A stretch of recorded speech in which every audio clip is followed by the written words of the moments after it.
ආසන 6යි. මේ ශ්‍රී ලංකා ගුවන් විදුලි සංස්ථාවයි. මෙන්න ප්‍රවෘත්ති. සංස්කරණය හේමන්ත හෙට්ටිගේ. ප්‍රකාශය හිමානන්ද රාජපක්ෂ. ඇමරිකානු රජයේ ඉහළ පෙළේ නියෝජිත පිරිසක් අද දිවයිනට අත්‍යවශ්‍ය භාණ්ඩ 10ක් ආනයනයට අවසර. ලබන සතියේ සිට ඉන්ධන සැපීම ප්‍රමුඛත්වය අනුව පෝලිම්වල රැඳී සිටීමෙන් වළකින්නයි බලශක්ති අමාත්‍යවරයා ජනතාවගෙන් ඉල්ලයි. හෙට සිට පාසල් පැවැත්වුන ආකාරය පිළිබඳ අධ්‍යාපන අමාත්‍යාංශයෙන් පැහැදිලි කිරීමක්. වී අලෙවි මණ්ඩලෙන් පාලන මිලටත් අඩුවෙන් වෙළඳපළට සහල්. කඩදාසි හිඟින් තැපැල් සේවයට බලපෑම්. රුසියාව යුරෝපයට ගෑස් සැපීම අත්හිටුවීමේ අවදානමක. වයස අවුරුදු 20න් පහළ ශ්‍රී ලංකා ජාතික පාපන්දු කණ්ඩායමට ක්‍රීඩකින් තෝරා ගැනීම හෙටත් අනිද්දාත් බැද්දගානේදී. එක්සත් ජනපද භාණ්ඩාගාර දෙපාර්තමේන්තුව හා ඇමරිකානු රාජ්‍ය දෙපාර්තමේන්තුව නියෝජනය කරමින් ඉහළ පෙළේ නියෝජිත පිරිසක් අද දිවයිනට පැමිණෙති. ශ්‍රී ලංකාවේ ඇමරිකානු තානාපති කාර්යාලය නිවේදනය කළේ එම නියෝජිත පිරිස අද සිට ලබන බදාදා දක්වා දිවයිනේ රැඳී සිටින බවයි.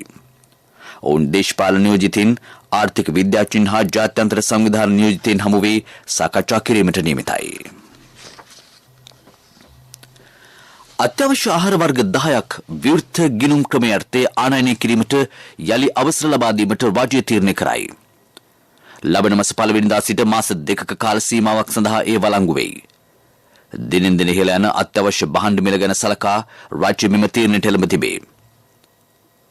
සහල්, පාන් පිටි, සුදු සීනි, රතු පරිප්පු, කිරිපිටි, ලොකු ලුණු, අල, වියලි මිරිස්, වියලි හාල්මැස්සන් සහ වටානා පරිප්පු යන අත්‍යවශ්‍ය ආහාර ද්‍රව්‍ය 10ක් සීමා සහිත ප්‍රමාණයන්ගෙන් විවෘත ගිණුම් ක්‍රමයේ අර්ථය ආනයනය කිරීමට යලි අවසර දීමට ඇමති මණ්ඩලය තීරණය කර ඇත. අත්‍යවශ්‍ය ආහාර ද්‍රව්‍ය හිඟකින් තොරව පාරිභෝගිකයින්ට සැපීමට අවශ්‍ය සියලු ක්‍රියාමාර්ග ගෙන ඇතැයි අමාත්‍ය නලින් ප්‍රනන්දු මහතා කියයි. අනවශ්‍ය ලෙස භාණ්ඩ රැස් කිරීමෙන් වළකින්නයි අමාත්‍යවරයා ජනතාවගෙන් ඉල්ලීමක් කරයි. ඉදිරියේදී අත්‍යවශ්‍ය භාණ්ඩ මිල ඉහළ යාමක් සිදු නොවේ. ජාත්‍යන්තර වෙළඳපොලේ භාණ්ඩ මිල අඩු වුවොත් එම සහනය අනිවාර්යයෙන්ම ජනතාවට ලබා දෙන බවද අමාත්‍යවරයා අවධාරණය කරයි. අත්‍යවශ්‍ය භාණ්ඩවල කිසිම හිගයක් ඉදිරි මාස 3-4 ඇතුළත කිසිම ප්‍රශ්නයක් නැතුව අපි ලබා දෙන්න පුළුවන් කියන එක ජනතාවට දන්නවා. ඒ වගේම තමයි පසුගිය කාලේ මේ ප්‍රශ්නේ කතා කරේ ලෝක ආහාර හිගයක් සම්බන්ධව තියෙන ගැටලුවක්. ඒකෝට ලෝක ආහාර සම්බන්ධව ගැටලුවක්දී රටේ නායකයන්ට වගකීමක් තියෙනවා රටේ ජනතාව දැනුවත් කරන්න. ඉදිරි අනාගතයේ අපි කොහොමද රටේ ආහාර නිෂ්පාදනය, ආහාර සුරක්ෂිතතාවය සහ ගබඩාකරණය තුලින් කොහොමද අපි ආරක්ෂා කරගන්න වැඩපිළිවෙල. ඉතින් කරුණාකරලා ජනතාව දැනුවත් වෙන්න ඕන මේ සම්බන්ධව. එහෙම නැතුව රටක් විදියට කියන්නේ මේ කඩේ තියෙන බත් ටික Taman ගෙදර කියලා තියාගන්න නෙමෙයි කියන්නේ. ඒකට අවධානය යොමු කරා නම් අපේ තියෙන ප්‍රශ්න ගොඩක් අඩු වෙනවා. ඒ නිසා ඉදිරියේදී අත්‍යවශ්‍ය භාණ්ඩවල මිල වැඩි වීමක් සිදු වෙන්නේ නැහැ. පැමිණීමට නියමිතව තිබූ ඉන්ධන හා බර්තල් රැගත් නෞකා පැමිණෙන නිශ්චිත දිනයක් පැවසිය නොහැකි බව අමාත්‍ය කංචන විජේසේකර මහතා කියයි. බැංකු කටයුතු හා සැපයුම් කටයුතුවලදී උද්ගතව ඇති තත්ත්වය ඊට හේතු වී තිබේ. අදාළ සැපයුම්කරුවන් ඩීසල්, පෙට්‍රල් සහ බොර තෙල් මේ සතිය තුළ සපයන බව ලංකා ඛනිජ තෙල් නීතිගත සංස්ථාවට කලින් දැනුම් දී තිබිණි. මීළඟ ඉන්ධන නැව මෙරට වරායට පැමිණෙන තුරු සහ ඉන්පසු අදාළ ගොඩබෑමේ කටයුතු අවසන් වන තුරු පොදු ප්‍රවාහනය, විදුලි බල උත්පාදනය සහ කර්මාන්ත සඳහා ඉන්ධන සැපීමේ ප්‍රමුඛත්වය දෙන බව අමාත්‍යවරයා කියයි. දැනට පවතින සීමිත ඩීසල් සහ පෙට්‍රල් තොග ලබන සතිය පුරා සීමිත ස්ථාන සංඛ්‍යාවක බෙදා හැරේ. එම නිසා ඉන්ධන මිලදී ගැනීමට පෝලිම්වල රැඳී සිටීමෙන් වළකින්නයි බලශක්ති අමාත්‍යවරයා ජනතාවගෙන් ඉල්ලීමක් කරයි. මීළඟ බොරතෙල් පැමිණෙන තුරු පිරිපහදු මෙහෙයුම් తాවකාලිකව අත්හිටුවන බවද ඔහු සඳහන් කරයි. අග්‍රාමාත්‍ය රනිල් වික්‍රමසිංහ මහතා පවතින අර්බුදයේ විසඳිය හැකි පරිණත දේශපාලන නායකයෙක් බව හිටපු අමාත්‍ය වජිර අබේවර්ධන මහතා කියයි. අඩසිය වසක දේශපාලන අත්දැකීම ඔහු සතුය. ඕනෑම කණ්ඩායමක් සමග කටයුතු කිරීමේ හැකියාව වික්‍රමසිංහ මහතා සතු බව ඔහු පෙන්වා දෙයි. ඇතැම් දේශපාලන පක්ෂ මේ අවස්ථාවේ මහමැතිවරණයකට අයිතු බව පැවසුවද රටේ ජනතාව අපේක්ෂා කරන්නේ තම මූලික අවශ්‍යතා සපුරා ගැනීමට හැකි වාතාවරණයක් සකස් කර ගැනීම බව අබේවර්ධන මහතා පවසයි. මේ අවස්ථාව දේශපාලන පක්ෂවල තමන්ගේ අගමැතිකම් ජනාධිපතිකම් සිහිනමවන අවස්ථාවක් නෙමෙයි. මොකද ඒ සඳහා මැතිවරණයක් අවශ්‍ය කරන්නේ ඒ සිහින තිබෙන අයට. මහ ජනතාවට අවශ්‍ය කරනවා ජීවත් වීමේ අයිතිය. ඒ සඳහා සියලු දේශපාලන පක්ෂ පෙළගැසී යුතුව තිබෙනවා. රට ගොඩනැගිය හැකි ව්‍යාපාරයක් තියෙනවා නම් ඒක මේ පාර්ලිමේන්තුව තුළ ඉදිරිපත් කරන්න අග්‍රාමාත්‍ය රනිල් වික්‍රමසිංහ මැතිතුමා අවස්ථාව ලබා දීලා තිබෙනවා. වෙනත් මාර්ග තියෙනවා නම් ජනතාවට විසඳුම් දිය හැකි මාර්ග තියෙනවා නම් කරුණාකරලා පාර්ලිමේන්තුවේ ඉදිරිපත් කරන්න. ඒ යෝජනා අපි එකට එකතු වෙලා මේ රට ගොඩ ගනිමු. මට නම් කිසිම සැකයක් නැහැ. මහ ජනතාව ඒ දුකින් මුදවන්න ඒ නායකත්වය කටයුතු කරයි කියන එක මහ ජනයාට ප්‍රදර්ශනය වෙයි. මේ ප්‍රවෘත්ති ප්‍රකාශය ශ්‍රී ලංකා ගුවන් විදුලි සංස්ථාවෙන්.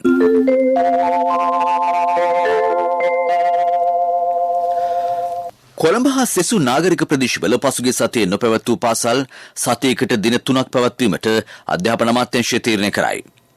ඒ අනුව එම පාසල් අඟහරුවාදා, බදාදා සහ බ්‍රහස්පතින්දා දිනවල පෙරවරු 7:30 සිට පස්වරු 1:30 දක්වා පැවැත්වෙනු ඇත.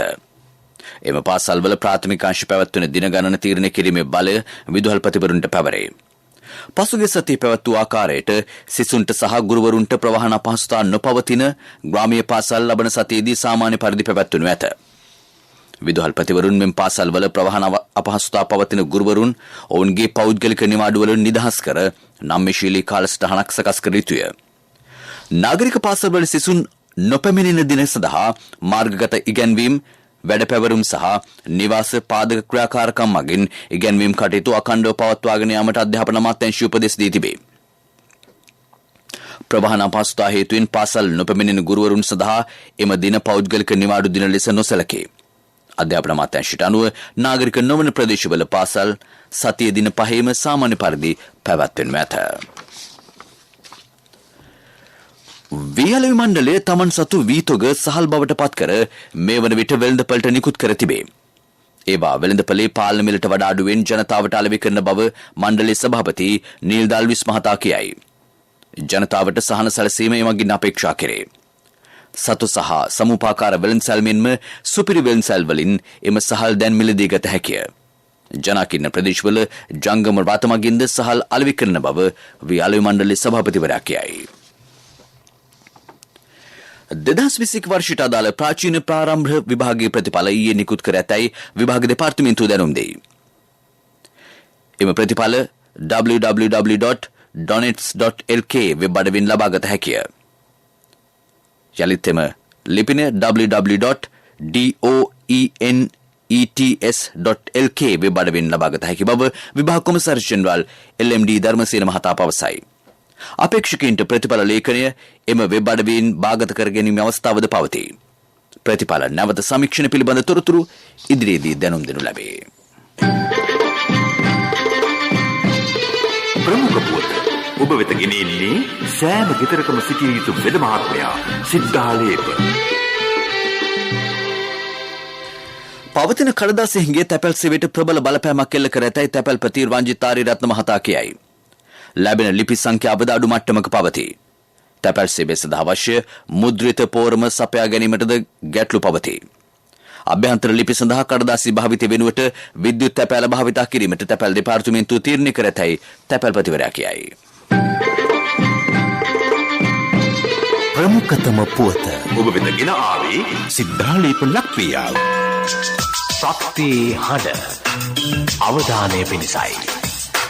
රාත්‍රී කාලයේ ගමන් ගන්නා දුම්රිය අධීක්ෂණයට ලක් කිරීමේ අවශ්‍යතාව මගී හු පෙන්වා දෙති. එම දුම්රියවල ප්‍රවේශ පත්‍ර නොමැතිව ගමන් ගන්නා මගීන් සංඛ්‍යාවද ඉහළ මට්ටමක පවතී. ඇතැම් පිරිස් වේදිකාවෙන් නොව වෙනත් ස්ථානවලින් දුම්රියට ගොඩවන බවද දක්නට ලැබේ. රාත්‍රී කාලයේ ගමන් ගන්නා දුම්රියවල දුම්පානය කරන අවස්ථාවද දැකිය හැකිය. බීමත් පුද්ගලින් දුම්රියට ගොඩවීමෙන් ගැටුම් ඇති අවස්ථාවද පවතී. දුම්රිය සාමාන්‍ය අධිකාරිතුමනි මේ ඔබේ අවධානයටයි. විදෙස් පුවත්.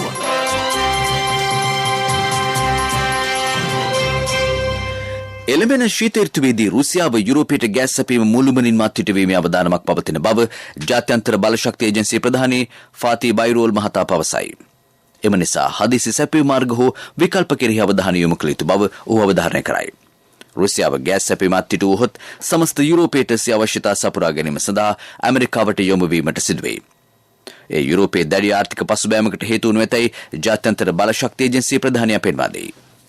පසුගිය සති කිහිපය තුළ රුසියාවෙන් ලැබුණු ගෑස් ප්‍රමාණය අපේක්ෂිත ප්‍රමාණයට වඩා අඩු බව යුරෝපීය රටවල් කිහිපයක් සඳහන් කර තිබේ. පෙරසර සංවර්ධනයක පුවත් සම්පෙන්ඩනය සංවර්ධන පුවත්. සූරියවැව ලියන්ගස්තොට මහඇල හරහා නව පාලමක් ඉදිකිරීම මේ වන විට අවසන් වී තිබේ. දිවෙනේ දනු පාලම් 5000ක් ඉදිකිරීමේ රාජ්‍ය ව්‍යාපෘතියට සමගාමීව එය ඉදිකෙරිණි. සූරියව ප්‍රදේශවාසීන්ට අම්බලන්තොට වෙළඳපළට යාමට එමගින් ගමන් පහසුව සැලසේ. සූරියව ප්‍රාදේශීය සභාවේ යෝජනාවකට අනුව මාර්ග සංවර්ධන අධිකාරිය හම්බන්තොට දිස්ත්‍රික් කාර්යාලය මෙම පාලම ඉදිකළේය. වැය කරන මුදල රුපියල් 2,70,00,000කි. ක්‍රීඩා පුවත් ඔබ වෙත ගෙන එන්නේ සම්පත් බැංකුව හෙට දින එළිය කරයි.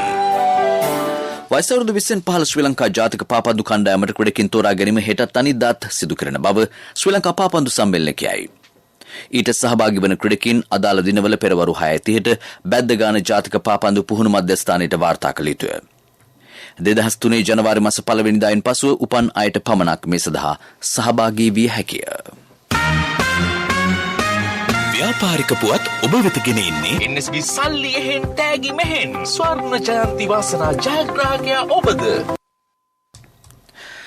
පවතින අභියෝගාත්මක තත්ත්වය හමු වී වුවද මේ වසරේදී සංචාරක කර්මාන්තයෙන් ඇමරිකානු ඩොලර් කෝටි 80ක ආදායමක් අපේක්ෂා කරන බව ශ්‍රී ලංකා සංචාරක සංවර්ධන අධිකාරිය කියයි. වසර අවසානයේ වන විට සංචාරකින් ලක්ෂ 8,50,000ත් අතර සංඛ්‍යාවක් මෙරටට පැමිණෙනු ඇත අපේක්ෂා කෙරේ. සංචාරක කර්මාන්තයේ ප්‍රවර්ධන උදෙසා ඊට සම්බන්ධ සියලු ආයතන එක්ව වැඩපිළිවෙලක් ක්‍රියාත්මක කිරීමට සැලසුම් කර ඇතැයි අධිකාරිය කියයි. ව්‍යාපාරික පුවත් ඔබ වෙත ගෙන ආවේ NSB සල්ලි එහෙන් තෑගි මෙහෙන් ස්වර්ණ ජයන්ති වාසනා ජයග්‍රාහකයා ඔබද. NSB ස්වර්ණ ජයන්තිය වෙනුවෙන් සුපිරි ජයග්‍රාහකයාට රන් පවුන් 50ක්, දෙවැනි ජයග්‍රාහකින් 10 දෙනාට ස්කූටර්, දෙවැනි ජයග්‍රාහකින් 10 දෙනාට iPhone, සිව්වැනි ජයග්‍රාහකින් 29 දෙනාට මවුන්ටන් බයික් 2021 ඔක්තෝබර් 1 වෙනිදා සිට 2022 දෙසැම්බර් 31 දක්වා NSB U Trust හරහා අවමේ වරකට ඇමරිකානු ඩොලර් 100ක් ඊට සමාන ඕනෑම විදේශ මුදලක් 3 වතාවක් එවන්න. ආර්ථික පුවත් ආවරණය ඔබේ ඕනම අවශ්‍යතාවයකට සුදුසු මූල්‍ය විසඳුම් දෙන එන අය දියුණු වෙන අය එන LOLC සමූහය එන්න දියුණු වෙන්න. හම්බන්තොට දිස්ත්‍රික්කයේ වැල්දොඩම් වගාවෙන් සරු පළදාවක් ලැබී තිබේ. ගෙවතු වගාවක් ලෙස කාබනික පොහොර භාවිතයෙන් වගා කරන වැල්දොඩම් සඳහා වෙළඳපොළ ඉහළ ඉල්ලුමක් පවතී. මේ දිනවල ඉදුණු වැල්දොඩම් කිලෝග්‍රෑම් 1ක මිල රුපියල් 300ක් පමණ වේ. යුතුකම් වගකීම් එක්ක සල්ලි ඉතුරු කරන්න ලේසි නෑ. ඔබේ ස්ථාවර තැන්පතට ආකර්ෂණීය පොලියක් හා ආරක්ෂාවක් දෙන්න අපි පොරොන්දු වෙන්නේ ඒකයි. LOLC Finance ස්ථාවර තැන්පතු ඉතිරිය උතුරන්න. 2001 දෙසැම්බර් 13 වෙනි දින නීතිගත කරන ලද LOLC Finance PLC ICRA Lanka limited වෙතින් SLA ස්ථාවර ශ්‍රේණිය ලබා ඇත. 2011 අංක 42 දරන මුදල් ව්‍යාපාර පනත යටතේ ශ්‍රී ලංකා මහ බැංකුවේ මුදල් මණ්ඩලය වෙතින් බලපත්‍රලාභී මුදල් සමාගම.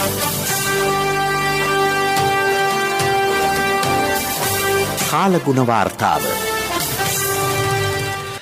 සබරගම් පළාතෙත් මහනුවර නුවරඑළිය ගාල්ල සහ මාතර දිස්ත්‍රික්කවලත් වරින් වර වැසි හෝ ගිගුරුම් සහිත වැසි ඇතිවන බව කාලගුණ විද්‍යා දෙපාර්තමේන්තුව සඳහන් කරයි.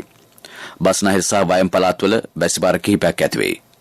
මධ්‍යම කඳුකරේ බටහිර බැවුම් ප්‍රදේශවලත් උතුරු මැද සහ වයම් පළාත්වලත් ත්‍රිකුණාමලය සහ හම්බන්තොට දිස්ත්‍රික්කවලත් විටින් විට පැයට කිලෝමීටර් 50ක පමණ වේගෙන් තරමක තද සුළං ඇතිවිය හැකිය. දැන් දවසේ සටහන.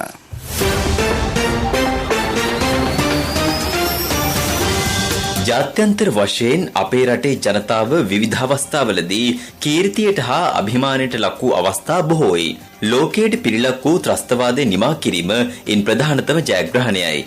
මාලදිවයිනේ ආරක්ෂක රථ පෙරපාලියට ත්‍රස්තවාදීන් ප්‍රහාරයක් එල්ල කිරීමට ගිය අවස්ථාවේ අපේ ආරක්ෂක සාමසාධක හමුදාව එය බේරාගත්තේය.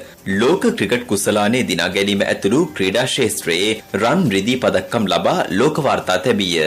ශ්‍රී ලංකා ඕස්ට්‍රේලියා ක්‍රිකට් තරගය පසුගිය දින කිහිපය තුළ පැවැත්විනි. අපේ රටේ දැඩි ආර්ථික අර්බුදයකට මුහුණ දී සිටින අවස්ථාවේදී ඕස්ට්‍රේලියා ශ්‍රී ලංකා ක්‍රිකට් තරගාවලිය අපට යම් තරමක හෝ සහනයකි. ඉතා සුහදශීලී ඕස්ට්‍රේලියානු කණ්ඩායම අන්තර්ජාලය හරහා මේ වන විට මෙරට තත්ත්වය පිළිබඳව ඉතා වටිනා ප්‍රශංසනීය වාර්තා පළ කර තිබේ. ක්‍රිකට් තරගය නැරඹීමට සෑම කෙනෙකුම පාහේ කහ වර්ණයෙන් සැරසී ඕස්ට්‍රේලියාවට ගෞරව පුද කළහ. ක්‍රීඩා කරන අවස්ථාවේදී ඔවුන්ට උණුසුම් අත්පොළ සන්නාදය ලබා දී ප්‍රතිචාර දැක්වූහ.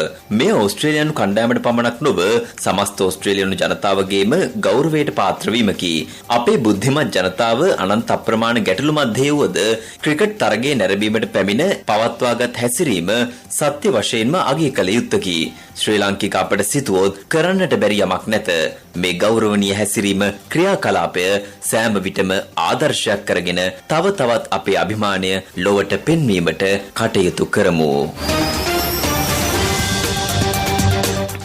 ප්‍රවර්තසන් කිරීමට යලි සිරස්තල.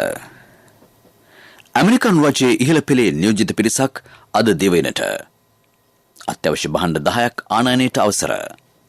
ලබන සතියේ සිට ඉන්ධන සැපීම ප්‍රමුඛත්වය අනුව පෝලිම්වල රැඳී සිටීමෙන් වළකින්නයි බලශක්ති අමාත්‍යවරයා ජනතාවගෙන් ඉල්ලයි. හෙට සිට පාසල් පැවැත්වන ආකාරය පිළිබඳ අධ්‍යාපන අමාත්‍යාංශයෙන් පැහැදිලි කිරීමක්. වී අලුවි මණ්ඩලෙන් පාර්ලිමේන්තුවට අඩුවෙන් වෙළඳපළට සහල්. කඩදාසි හිඟින් තැපැල් සේවයට බලපෑම්. රුසියාව යුරෝපයට ගෑස් සැපීම අත්හිටුවීමේ අවදානමක. වයස අවුරුදු 20න් පහළ ශ්‍රී ලංකා ජාතික පාපන්දු කණ්ඩායමට ක්‍රීඩකින් තෝරා ගැනීම හෙටත් අනිද්දාත් බැද්දගානේදී. අපගේ මීළඟ ප්‍රධාන ප්‍රවෘත්ති ප්‍රකාශය දහවල් 12:45ට බලාපොරොත්තු වන්න. උදෑසන ප්‍රවෘත්ති මින් සමාප්තයි.